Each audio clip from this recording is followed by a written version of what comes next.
A Câmara dos Deputados aprovou esta semana o projeto de lei que isenta o imposto de renda de pessoas físicas para quem recebe até 2 salários mínimos por mês. O texto foi aprovado por votação simbólica e agora segue para o Senado, para a gente entender um pouco melhor nessa discussão, ainda mais hoje, em que se começou o período de declaração do imposto de renda.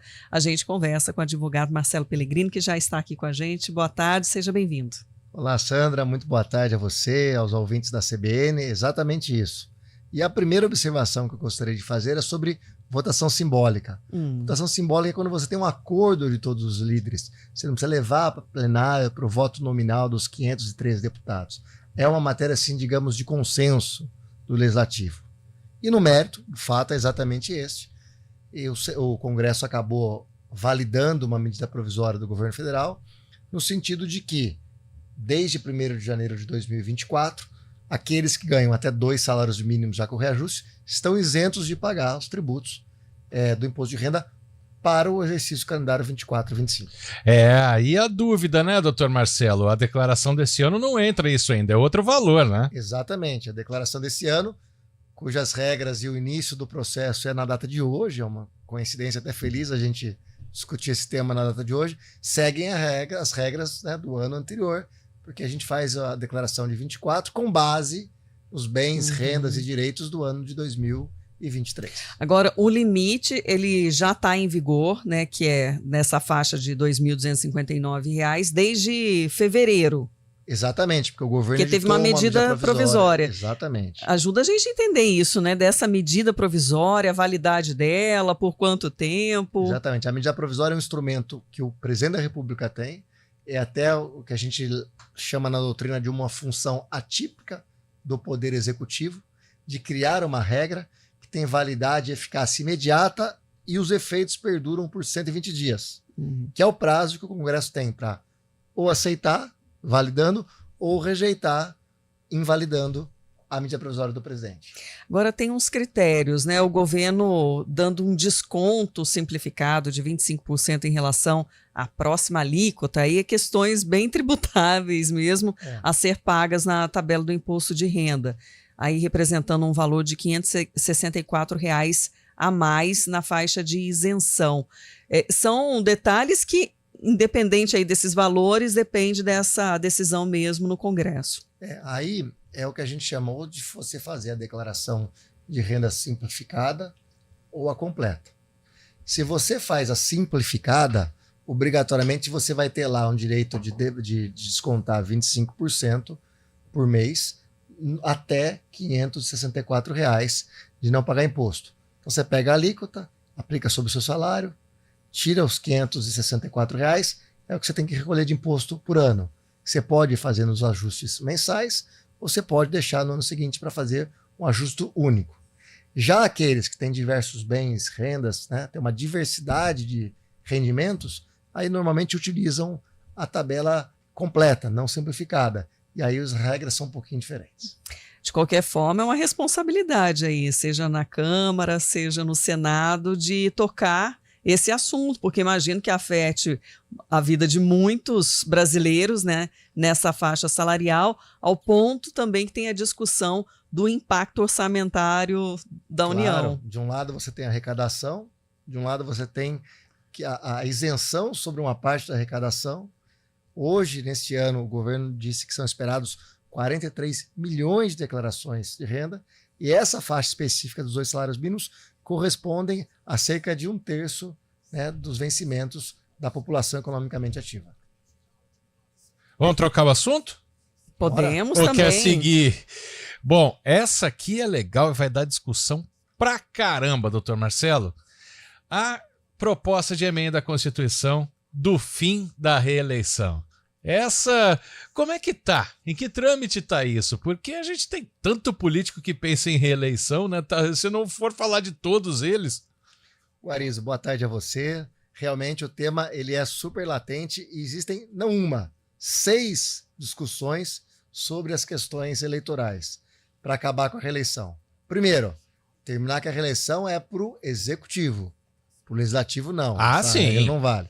É bom que o nosso ouvinte compreenda. Segundo, Tem também uma segunda discussão subsidiária. Acabando com a reeleição, nós vamos fazer eleições únicas e concomitantes para todas as esferas de poder, ou nós vamos continuar alternando de 2 em 2 anos? Imagina aquele vereador que foi eleito que sai candidato a deputado depois de 2 anos, hein? Ou aquele deputado que quer ser prefeito. E digo mais, uma das propostas estende o mandato dos atuais para quando essa emenda constitucional, for aprovada, para 4, ainda mais... Ainda também não valeria para essa eleição, né? Claro, eu acho que, se eu não me engano, a proposta é para valer para as eleições de 28 e 30, para ter aqueles eleitos este ano respeito ao mandato que eles, né, adquirirem, aqueles que forem eleitos em 2024 nos municípios, prefeitos e vereadores, eles têm um direito ao mandato de 4 anos. Então, uma emenda dessa só pode pensar numa eficácia dela para 2028 ou 2030. Vamos focar, então, no que tem agora, né? As eleições já estão aí no processo para esse ano e existe muita discussão para tentar combater também a desinformação no período eleitoral. Exatamente. Essa semana, inclusive, o Tribunal Superior Eleitoral celebrou um convênio com todos os órgãos públicos no sentido não só de agilizar, né, a retirada do ar daquelas propagandas que se entenderem como fake news, e aqui eu abro fake news como um gênero com várias espécies, desinformação, ódio e mentiras, né? Não só um grupo único, e coloca fake news que são todos. Ou polarizado até, né? Exatamente. Por um lado é bom, porque é um instrumento de rapidez, de celeridade, que a justiça eleitoral está muito afeta. Por outro lado, é uma questão de difícil cumprimento, de você concentrar um poder na mão de um único poder, de tomar uma decisão, às vezes, sem conseguir ouvir todas as partes ali interessadas sobre aquele assunto. É um equilíbrio, né? Um jogo de forças difícil para esse ano 2024. Até para estipular os critérios realmente para se considerar essa desinformação, né? Exatamente, porque a gente não vai ter os precedentes, a jurisprudência sobre o tema, que ele vai ser absolutamente novo. Será uma decisão, por exemplo, não sei se monocrática, de alguém do TSE ou do TRE? É possível. A monocrática é possível, nesse caso, desde o juiz de primeiro grau, passando pelo TRE e chegando nos TSEs. As decisões monocráticas hoje eles são, diferentemente lá de quando eu estudei há 25 anos atrás, a regra e não a exceção. E no caso, doutor Marcelo, teria que ter alguma comprovação, assim como não se comprova que é verdade o que certo candidato está publicando, também tem que ter uma comprovação que isso não existe, né? Então é algo meio complexo para se analisar. Muito difícil, é o que a gente chama de prova negativa. Como é que aquele que se imputa uma coisa que é falsa vai fazer a prova de que aquilo não é falso? É difícil. É o desafio mesmo, né? E até por isso que está envolvendo vários órgãos, várias entidades para poder definir exatamente essas regras e de como isso pode ser praticado. De novo, bom senso, equilíbrio, checagem de fontes, participação da imprensa e democracia livre são os nossos vetores. É difícil pegar, por exemplo, né, correntes de WhatsApp, de Telegram que passam as informações falsas, né? De onde saiu? Porque não é...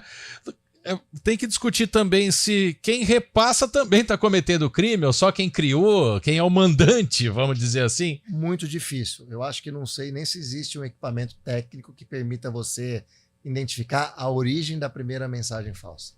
Os grupos de WhatsApp são, né, criptografados, é a própria propaganda da rede, né, daquele site.